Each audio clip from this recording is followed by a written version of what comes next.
Ici, la voix de l'Amérique.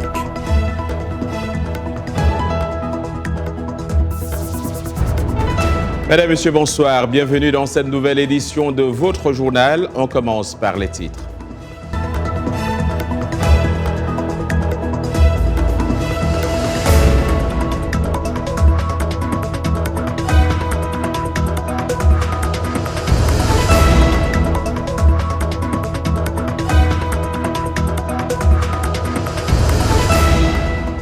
L'entrée de l'aéroport de Tombouctou que nous avons fermée. Et jusqu'à satisfaction de nos doléances, cette porte restera fermée. Nul ne rentrera et nul ne sortira. L'entrée de l'aéroport assiégée, mais pas que. Les principales voies terrestres d'accès à la ville ont aussi été bloquées. Difficile donc d'entrer ou de quitter Tombouctou ces derniers jours. On ferme la porte de l'aéroport. Celui qui veut voyager, il peut prendre la route. Là, il va voir ce que nous, on voit chaque matin. Ces manifestants du collectif Tombouctou réclament ses droits, passent la nuit sur ces lieux. Ils exigent la réhabilitation et la sécurisation de la route menant à la capitale Bamako. Jusqu'à présent, la capitale régionale, Tombouctou, n'est pas liée à sa capitale nationale. Donc vraiment, c'est des revendications nobles. Vraiment. On veut une route. Voilà, une route, c'est le développement. Sans route, il n'y a pas de développement. Sans route, c'est l'insécurité et tout ça là, qui va avec, quoi. Le gouvernement a appelé au calme et a annoncé le démarrage effectif des travaux de réhabilitation de la route Léré-Tombouctou le 1er décembre. Pas de quoi susciter la levée du blocus. Bien avant cette cité historique classée au patrimoine mondial de l'humanité, d'autres villes du Nord comme Kita, Kay et Gao ont manifesté pour réclamer plus de sécurité et de moyens de désenclavement.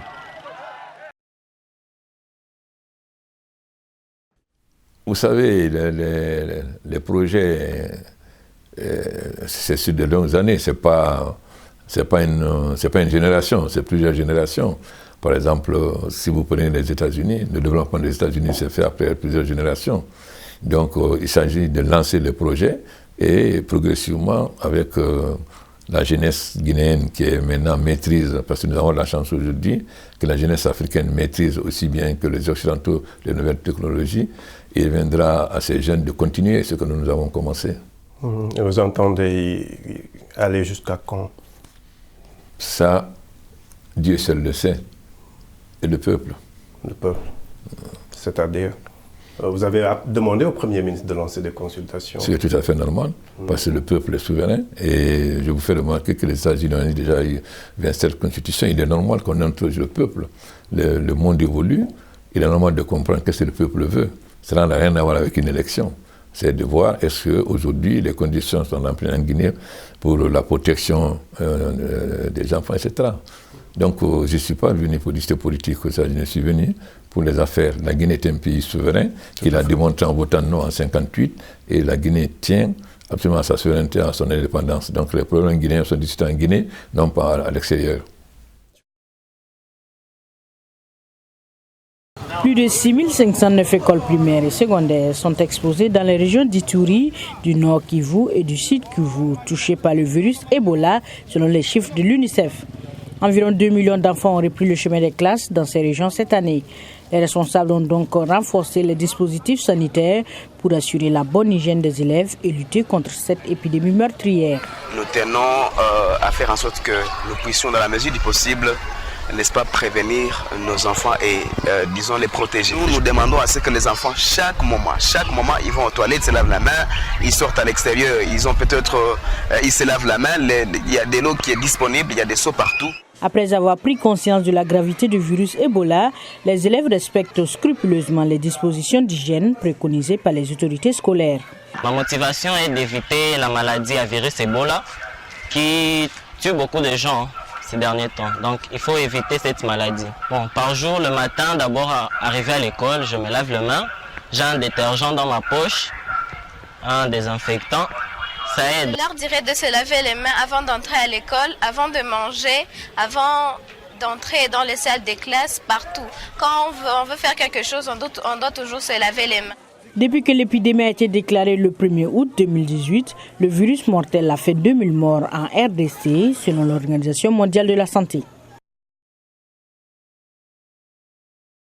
La première voiture de collection, le Buick White Job, a été créée en 1938 par le concepteur Harley Earl de General Motors. C'était la première voiture qui avait son phare intégré dans les ailes et non attaché séparément.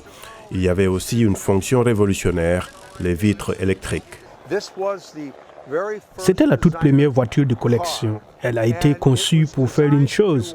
Nous projetons dans l'avenir que vous puissiez voir ces différents éléments et dire « J'aime vraiment ça, c'est ce que nous voulons faire ». Le Buick White Job était le premier véhicule créé par des concepteurs automobiles et non par des ingénieurs. Objectif, concilier efficacité et style. Aujourd'hui, plus de 80 ans plus tard, les créateurs de la voiture de sport électrique Lotus Ewoya tentent toujours de trouver la parfaite combinaison entre la forme et la fonctionnalité. Cette voiture électrique peut passer de 0 à 100 km/h en 3 secondes. Pour avoir cette performance, la voiture devait être légère et profilée. La façon dont nous l'avons fait avec cette voiture est assez intéressante. Nous nous inspirons des voitures sport automobiles et de la manière dont elles gèrent le flux d'air à travers la voiture ainsi que les surfaces extérieures. Même si la Lotus Ewoya n'est pas destinée à la production de masse, la compagnie pourrait en fabriquer 130. Curtis Motorcycle a présenté une moto électrique Zeus Radial V8 d'une autonomie d'environ 200 km en ville et d'un peu plus de 100 sur l'autoroute. Son atout, elle est presque silencieuse. Et pour de nombreux ingénieurs, le plus grand défi est de créer l'automobile du futur. Bonsoir à tous, vous l'annonciez si bien en titre, s'il n'y a aucune équipe africaine qualifiée pour le second tour du mondial de basket, eh bien le Nigeria a décroché son ticket direct pour les Jeux Olympiques Tokyo 2020. Après son succès contre la Chine 86-73, les Super Eagles terminent ainsi 17e au classement final. Du côté des autres équipes africaines, le Sénégal a perdu 77-79 devant la Jordanie pour une décevante 30e place. La Tunisie a défait l'Angola 86-84 et termine 20e. Les Aigles de Carthage disputeront le tournoi qualificatif pour les JO.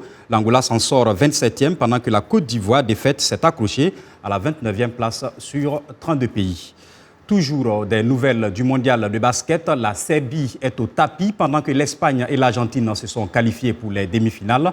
Vice-champion du monde en 2014, médaillé d'argent au JO 2016 et deuxième de l'Euro 2017, les Serbes ont buté de manière inattendue sur l'Argentine en quart de finale. Dans un match porté sur l'attaque, les joueurs de Sacha Djordjevic ont été battus 97-87. Les Argentins ont été emmenés par un excellent Luis Scola, 39 ans, et encore meilleur marqueur de l'Argentine avec 20 points. Pour une place en finale, ils rencontreront les États-Unis ou la France qui s'affrontent demain. De son côté, l'Espagne s'est logiquement imposée contre la Pologne 90-78. Elle fera face soit à l'Australie, soit à la République tchèque. Dernière affiche des quarts de finale demain. Et nous terminons en athlétisme. Mauvaise nouvelle pour Habib Cissé, ex-conseiller de l'ancien président de l'I2AF, qui a été banni à vie de l'athlétisme par le comité d'éthique de la Fédération internationale d'athlétisme. L'instance mondiale lui reproche son implication dans un supposé système de corruption sur fond de contrôle positif d'athlètes russes. Habib Cissé était le conseiller juridique de Lamine Diack, président de l'I2AF entre 1999 et 2015, accusé lui aussi d'être au cœur d'un système de corruption au sein de la fédération qui permettait à des athlètes russes contrôlés positifs de payer pour que leur cas soit retardé ou étouffé. À demain. Au dernier étage d'un hôtel de Lagos, la scène est toute éclairée, caméra et action. Une équipe locale s'est réunie pour le tournage d'une série humoristique produite par le studio nigérien Rock. La série s'intitule « À quoi servent les amis » et figurera parmi les nombreuses nouvelles émissions diffusées par le groupe de télévision français Canal+, qui vient d'acquérir Rock Studio, l'un des meilleurs studios de cinéma au Nigeria. Nollywood attire de plus en plus d'investisseurs étrangers, tous impatients de puiser dans son contenu abondant et son audience qui s'étend à travers l'Afrique et au-delà. 10 years ago, il y a 10 ans, Nollywood était différent, très différent. J'ai commencé en tant qu'actrice, j'étais une enfant actrice. Et croyez-moi, ce n'était pas comme cela. Aujourd'hui, nous filmons avec de meilleures caméras, nous enregistrons le son séparément des images, nous faisons des choses autrement, si bien que dans 10 ans, le secteur sera vraiment très important et notre croissance est très rapide. The industry will be really different and we're really growing very fast. Et Nollywood, c'est d'abord un business lucratif. Avec environ 50 films originaux chaque mois, Nollywood est le deuxième centre de production cinématographique du monde, après Bollywood en Inde et devant Hollywood. Et vous voyez, beaucoup d'acteurs étrangers, ils veulent venir ici, travailler avec nous et expérimenter notre culture, l'Afrique. De grandes compagnies font cela. Je veux dire, regardez le modèle de franchise comme Black Panther et tout. Avec une faible qualité de production mais prisée pour son caractère divertissant, Nollywood a rapidement attiré un public enthousiaste à travers l'Afrique et sa diaspora. Le géant américain du streaming Netflix a déjà négocié des contrats de licence pour les films nigérians, dont certains ont fait leur sortie sur la plateforme en début d'année. C'est la fin de ce journal. Merci à toute l'équipe qui l'a préparé et à vous d'avoir suivi. Demain est un autre jour. Excellente soirée à toutes et à tous.